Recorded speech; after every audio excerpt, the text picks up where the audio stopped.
when I'm going to add to what Tuti was saying in regards to the family dynamic and how a man needs to be if he wants to be with a Colombian. I often hear women in the States complain, well, when you go to Colombia, you're going to have to pay for her family and blah, blah, blah, blah. No, realize in Colombia, that family is now your family. So when you pay into that family, you're going to get back the same benefits that you'll be receiving. Brother, but you pay for the family in the States. How many times do you get with a woman here in the States? Hey, my mama, you know, she needs some money. My brother, he need this. My cousin, can we do this? Like, you paying for our family here too. But the crazy part about Colombia, and even what Tuti was saying, I give you a perfect example with me and my wife. Andrea's brother, when he graduated from school, from college, he was one of the 4 young people that they chose to be one of the head mechanics straight out of college for Toyota. He didn't have the boots, the work boots, coming out of college as a young person. I said, you know what? Graduation gift, Camilo, we got your boots. Don't worry about that. Now Camilo is the head mechanic for Chevy. We own a 2020 Equinox. Guess how much money I've saved because the head mechanic around the corner is my brother-in-law. You see how that works? Family looks out for family. The family is always there for you at the airport, no matter rain, through the snow. It's like, I kid you not, it's like a concert. You like, it is 12 o'clock at night. Why are all these people out here? The person can only get in one car, but all of us show up just to let that person know we are so happy to see you make it back home. And it's you know, I want to go back to something that over here is very troublesome for women. You know, something that, I am not going to do that for him because I am not a slave. I have my value. I am do this. I am a boss. I am this. I am that. The way we look at it is like, I mean, we do everything for art. It's like, because he does everything for me. It's like a true partnership. So that guy does everything for me, so I do everything for him. I make sure that the diet that he needs is done. He doesn't even know what clothes he wears because she knows everything. She knows, like, okay, I want you to wear this one today. You need to, the kid has to be like this. The skin has to be like this. And if he doesn't do it, then she comes in the bathroom when he's getting ready, putting the skin on, even if he's complaining, no, that's what it has to be done. And God forbid, she is cooking and eating first. And this has nothing to do, this culturally has nothing to do. God forbid your mom is there and you are cooking food and then you just sit your plate and then you just start eating and then your husband is over there. Even if he's entertained watching whatever, she will come up to you and say, how dare you, I didn't dress you like that.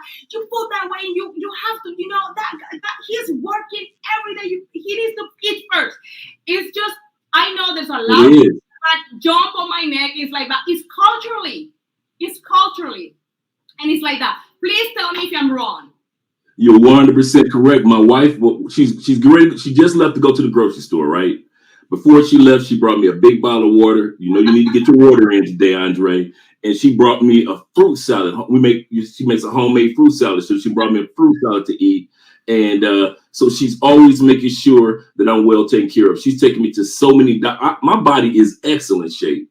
You would think that something was wrong with me because she always makes sure I got a file of doctor appointments this big because she said, I want to make sure that this is good, that's good, so forth. She said, I already know that since you're a vegetarian, Andre, for 30 years, you're good. I know you drink your water. She said, but baby, we just want to make sure everything is good. And since we live in South America and everything is so inexpensive when it comes to healthcare, Colombia ranks number 30 in the world for healthcare. United States ranks number 37 for the last 18 years.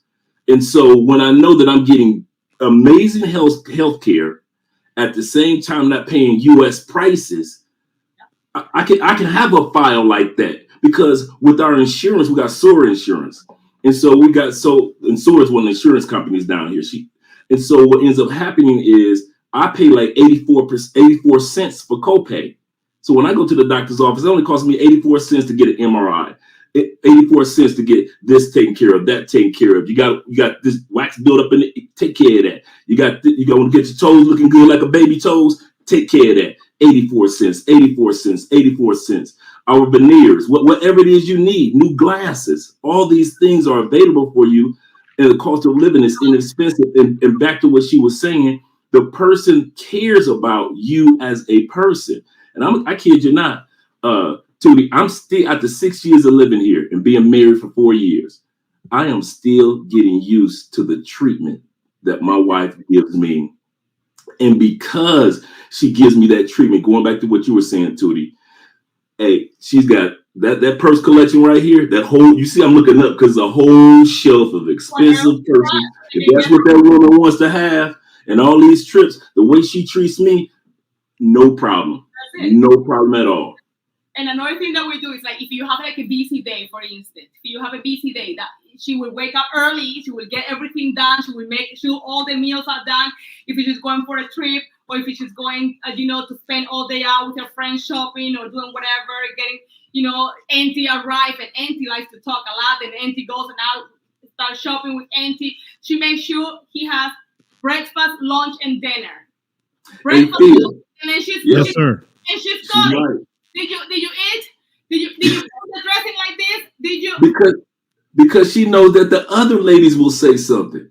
But like if her mom and all them get ready to go out salsa dancing, they'll say, "Did you make sure Andre ate? Did you make sure Andre this? You'll make sure Andre that." The women compare notes about how they treat their men, and if you miss the beat, the women gonna be on. I don't have to say nothing. I don't have to sit back and say, "Baby, well, we need to work on." No. Her mama, her grandmama, and aunties, her lady friends, and we talk about ladies that are prominent. A lot of Andrea friends, my wife, they're politicians and actresses and singers, and they all keep each other on point when it comes to their men. So everything Tuti is saying is 1,000%. No matter how your career is as a woman, you know that the number one job that you have is to take care of that family unit, and everything else will fall in place. It's very important. Family units and family values is very important. Mom is on top of everything. Mom knows everything in the house. She knows how everything is run, and she keeps up with that in every single manner. She knows everybody's diet. She knows everybody's size. She knows everything. And if he has something to go, she already knows what he has to wear, and he doesn't even know. She already knows what he's gonna wear for that time. But that's the way, that's culture. That's the way we are raised. We have to make luxury for what you have at home, because what you have at home is what's gonna follow you. That's why we are very thick, when it comes to family, very, very together. And if you enter that family, you're part of that family. And if it's something with Andre, I swear to freaking God that everybody, cousins, they're gonna be like, what? And she's gonna be like, Andre, every cousin, uncle, they're gonna come with sticks and pots. And listen, because we are very feisty, we don't touch yours, you don't touch our own. But our own is our own. It's our family, and it's very important. That's why we carry grandma with us wherever if your grandma have dementia, can even walk, get grandma a wheelchair, get grandma's mecedora, the rocking chair, and put grandma in the mecedora, and you carry with grandma everywhere. That's it.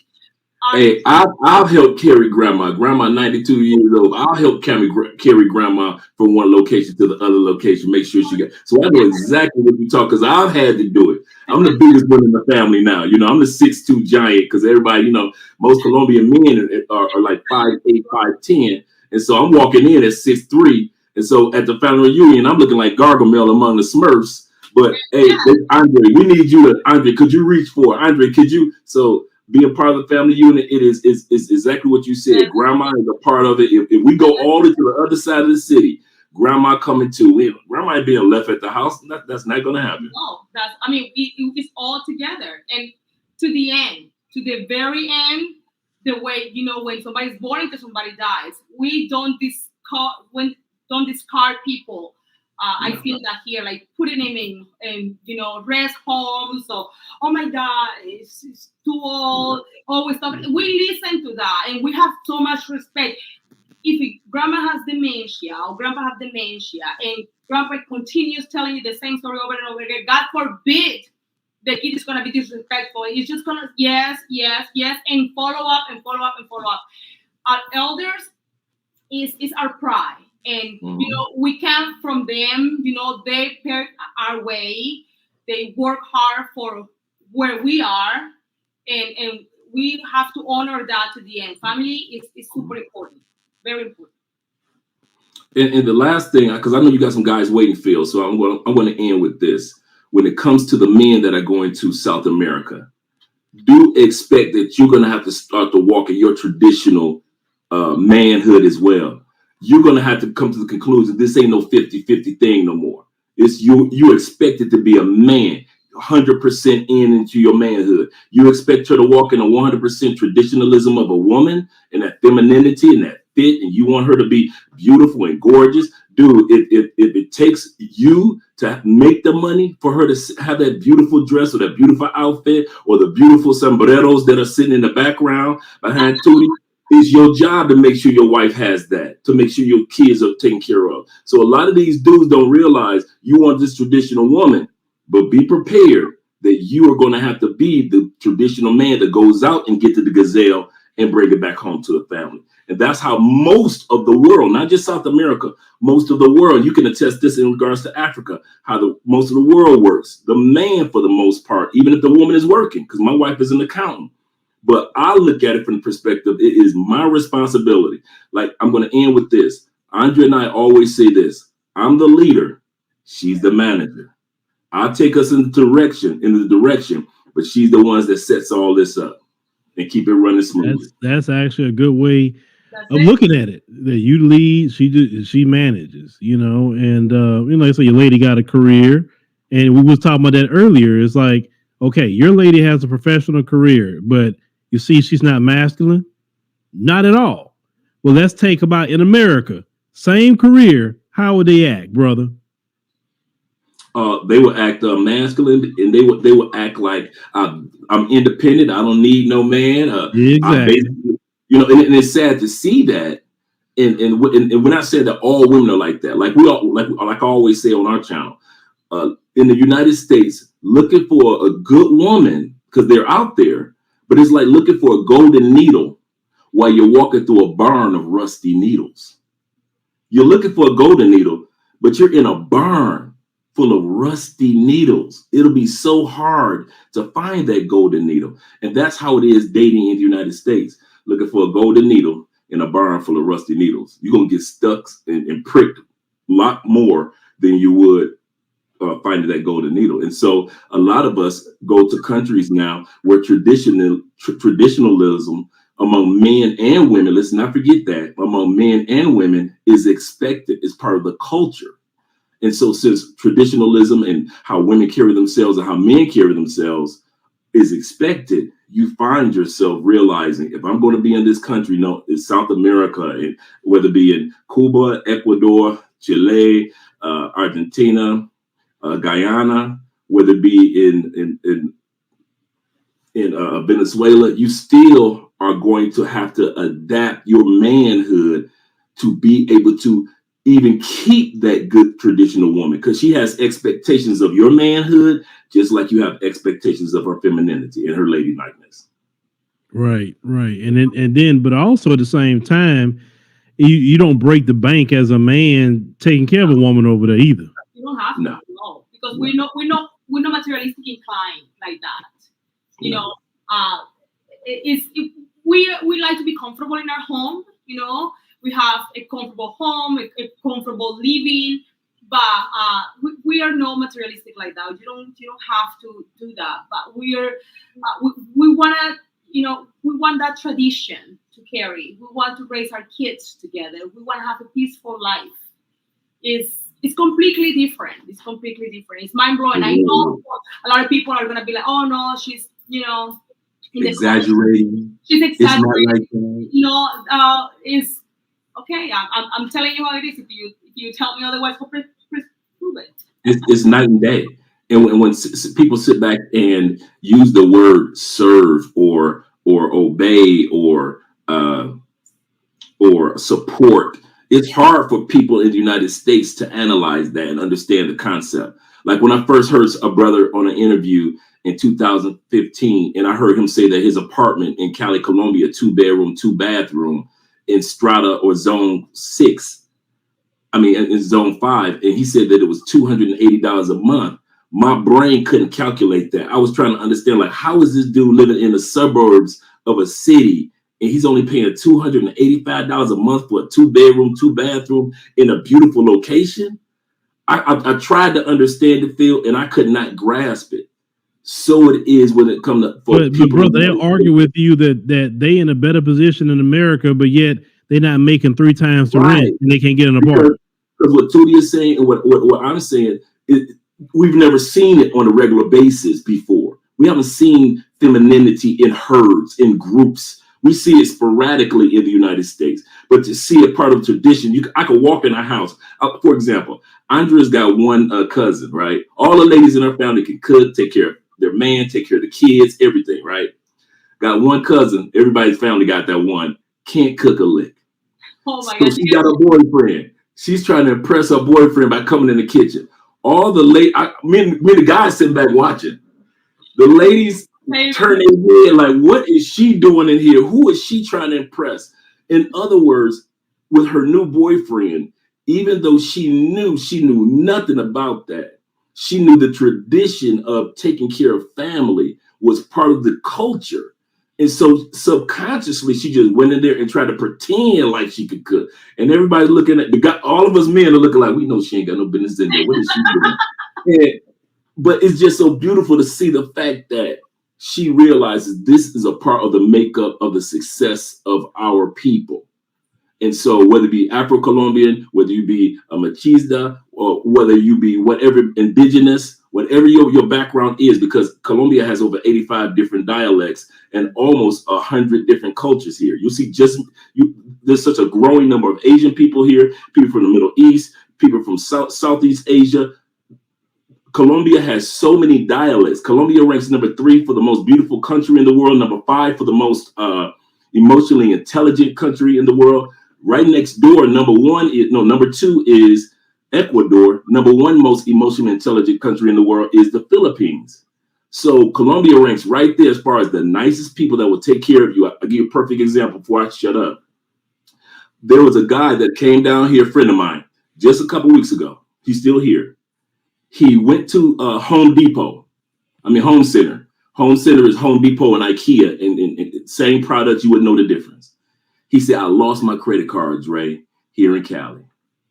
He said, I went back there 3 days later.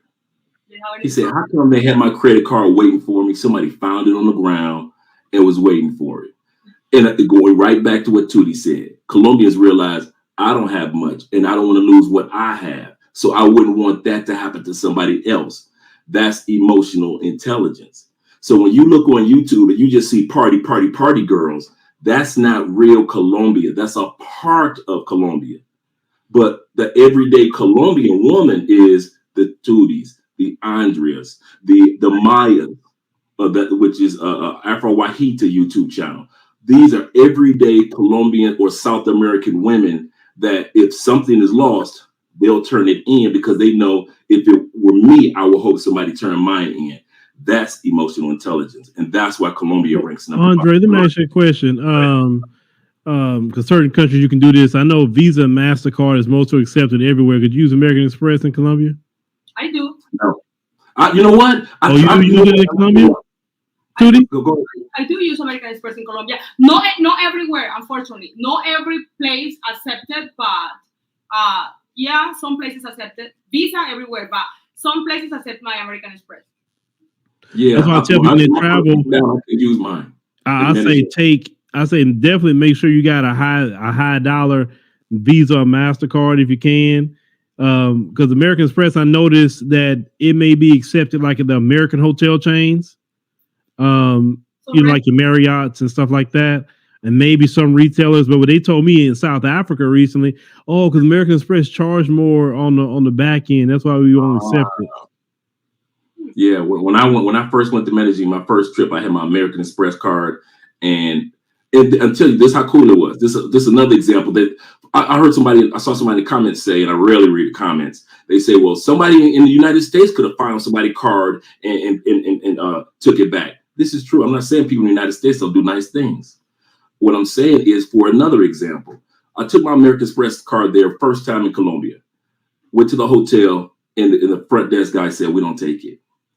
He said, but here's what we'll do. He said, you can stay here your whole trip. He said, as long as you send me the money back when you get back home to the United States, everything is good. I stayed the whole trip. We exchanged numbers. When we got back to the States, I wired him the money and he was able to take care of it and there was no problem. That would never happen in the United States. The United States would have had me on the streets before they let me stay in a hotel room in their country before that situation would have taken place. And I'm not saying that's the norm in Colombia, but what I'm saying is I know my country, the United States, and I know that you are not going to stay in a prominent hotel, because I was in a really nice hotel, and they sit back and say, well, your credit card's not working, sir, but you can stay for a week anyway. Oh, we don't have that. Colombia. Well, you know what, man? I got a short story about that. South Africa, when I was just in Johannesburg. So when I got there, we had a mix up about the scheduling of my room. Well, anyway, so it was a busy week, and I needed about 3 rooms actually, right? So I rented an executive apartment, and then my kids had 2 different rooms. But they told me, oh well, because it wasn't booked, all we had was 2 days. I said, oh man. He said, you know what? Don't worry about it. I'm gonna do something. So get on there, brother working. He said, you know what? I got you in there. I bumped some people. Forget that. I'm gonna get you in here. And so he bumped some people out to let us get our rooms for 6 days. I'm like, boy, I say, I love Africa. I love it. So I had to make sure to get that brother a love offer, because in America, I wouldn't have got that.